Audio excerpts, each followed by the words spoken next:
Yo, what's up everybody? I think it's Day23 and today we're gonna go over my understanding of ads. And if you have any comments, maybe I missed something, maybe I'm just plain wrong, please let me know because I'm trying to learn this. Alright, let's go over this thing that I made in this mirror thing. Initially I wanted to go over image and video ads, but then I figured out I kind of want to focus on image because video is like way too hard for me right now to make, and it's obviously same ideas that goes into there as well. The first thing I was trying to do research is like what kind of image ads they're overly like they're existing overall. The most popular one is called organic ads or maybe just native image ads. Basically, it's like the same thing as normal reel or post on Instagram, Facebook, right? Just maybe just something natural that like goes that looks same as everything else, just like normal content. And the second most popular ad for this one was like editorial article style or sometimes called just image sales letter, which means just a lot of text on the image. There's a lot of different kind of ads though you can do. For example, just a product uh, just branded product style, or maybe you can do Amazon style, or maybe like a premium lifestyle style. So you show like how elite this product is. Or maybe just a picture of meme, something that people can relate to. It's also kind of style. Meme is like also tied to organic native. Basically, the main thing is like native one, the one that looks like normal content, and the one that doesn't look like a native content. That means that is clearly an ad. The other ones are like subcategories, which are not really important. And this one is basically what you can show on the image itself. You can show product, you can show problem, you can show a person, avatar, you can show lifestyle, you can compare your product to other product, before, after, offer, maybe you give a huge sale, maybe you show the comments and reviews or something like a UGC, right? Maybe you show the result or something like mechanism and how it works. That's not the main thing. The main thing is right here. Right here. But basically, I'm gonna go over native ads because they're the most popular kind of ads you can run on image, and everybody's doing this. The first thing is desire. Let's assume we already picked a product, right? And the product is built around some desire, some problem, and there is different kind of desires. And the main question is like, what do you want? What does the customer want? Maybe they want to feel more safe, maybe they want to be more attractive, maybe they want to feel pain relief, or maybe they want to be more confident. And from desire it goes to avatar choosing, and you can pick a variations when you're making ads.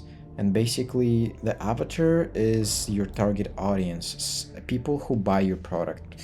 And then it goes to basically different branches and metrics and variations. And some examples of avatar would be like insecure man, or maybe young professional or new parent. It's something more like specific.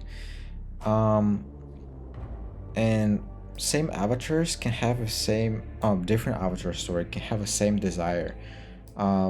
But then for one desire you can have multiple avatars, right? And then in each avatar you can tweak different things to test. So like create variations of one avatar with one desire, for example.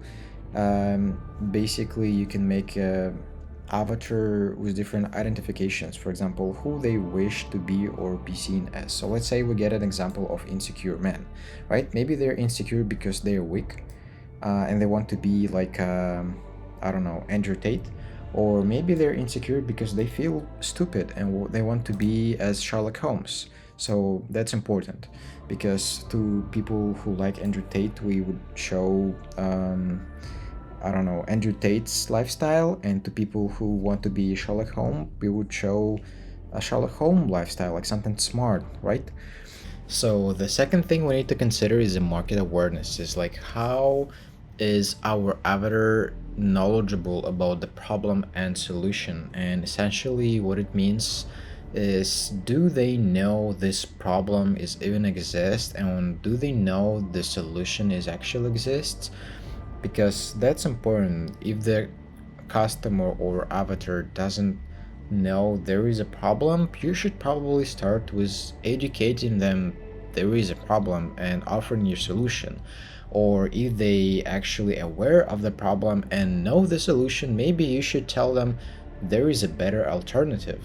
So this is something you should account for when you're making ads, because that's kind of slightly affects your frame on how you give them information, right? Because if they already know all the stuff, you're not gonna like show them again, because they're gonna click off because it's boring. Next, go beliefs. Beliefs is basically what do they already believe in. For example, like maybe a gym beginner, they probably do believe if they lift heavy weights or just weights, they're gonna get stronger, right? So maybe we can sell them a dumbbell because they can make it at home, because the main goal, the main belief is this: they just need to lift weights. Or maybe they believe that using some testosterone like drugs can help them, or maybe they don't believe that, and you should structure your ads around that. And then the next goes like kind of failed solutions, whether they tried or not. Also account for that. Any objections, basically you should account for objections. Why would they not buy your product? Because if it's genuinely good and it's genuinely helping them, right, and they aware of that, why would they not do that, right? Maybe it's a money objection, maybe it's too expensive, maybe it's belief objection, maybe they don't believe this, maybe they're like not aware of this problem, so why would they see an ad and buy something if they're not even aware they have this problem? Or maybe anything actually can be an objection. And the root cause of belief is basically they believe something. They believe, for example, lifting weights build muscle. Why would they believe it? What is the root cause of this belief? Maybe they were taught at school about that. Let's say they were taught at school that lifting weights do not build muscles. Why? And what it means? It means maybe we can teach them, maybe we can convince them other way, right? So that's just something you need to count. And using this metrics and variations of these things, you can make actual variations of avatar and find the winning one. The main thing about this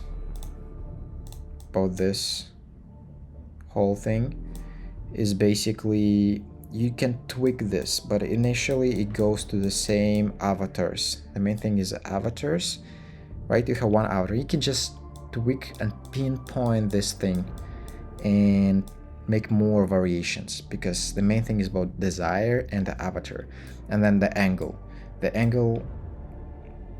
basically kind of goes along to these things, and you can use like authority angle. You can like show Andrew Tate and say Andrew Tate used this product, this is proven 100%, this is scientifically proven, British scientists tested it 100 days in a row, and here's the result. Or maybe you can go convenience angle. Maybe you can say here's the convenience, here's the chair and it's super convenient to sit in. Or maybe there's a root cause, maybe like because you drink this energetic every day, your liver like gives up. So don't drink this energetic, drink our healthy organic energetic or something like this. Or maybe just embarrassment angle, like if you don't want to be embarrassed by this, different angles to test. Basically that's pretty much all my understanding. From my resources that I gathered, here's a recommendation of how to test ads. You basically pick a few desires, like, right, you pick a desires, and then you make a CBO campaign or ABL or whatever. And then you create ad sets, and in each ad set you can test different variations, different avatars, and different avatar can test this and angles initially, right? And you can look at the metrics like CTR, CPC, and CPM, and ROAS, as I understand, don't really matter in the beginning. And this information I get from my resources, which basically a lot of YouTube videos that I transcribed and put in my cloud. And that's pretty much it. So let me know what you think about this model. If you have anything to add, or maybe I'm just somewhere wrong, please let me know. I'm really trying to learn. Help me. And maybe it's gonna be more clear to you, because initially when I was trying to make a video about this, I was trying to make a whole like tree, like from A to B, that goes like they can create different variations. For example, you have like a different variables like A, B, C, and D. And let's say you have five variables of A, 4 variables of B, 3 variables of C, and then you multiply them and you can get like, I don't know, 200 variations, right? And I was just thinking I can make a tool to make these different variations, because if they are dependent on each other, let's say the kind of avatar you pick is dependent on the kind of desire you choose, right? Because you're not gonna use small baby kid avatar for alcohol desire, or like getting drunk desire, or something like that, if it makes sense. But the point is, they're dependent, and you can actually structure this dependence between A, B, and C into the algorithm, and then actually make an app or maybe some metric table that you can fill with different variation. And then once you have it, you can basically feed it to the AI, and then teach the AI to follow this algorithm and metrics, right? And then make a skeleton of ad for each of this variation. So it would instantly make you 200 variation skeletons of variations, right? And then from those prompts you can make images and test different hooks. And yeah, like honestly I spent a little more time on it than I should have, because I think about the building a system around it like way too much. And I think my engineering mindset is like coming again, because I'm an engineer myself, so it's kind of distracting me a lot, honestly. But yeah, let me know what you think about this. That's it. Thanks.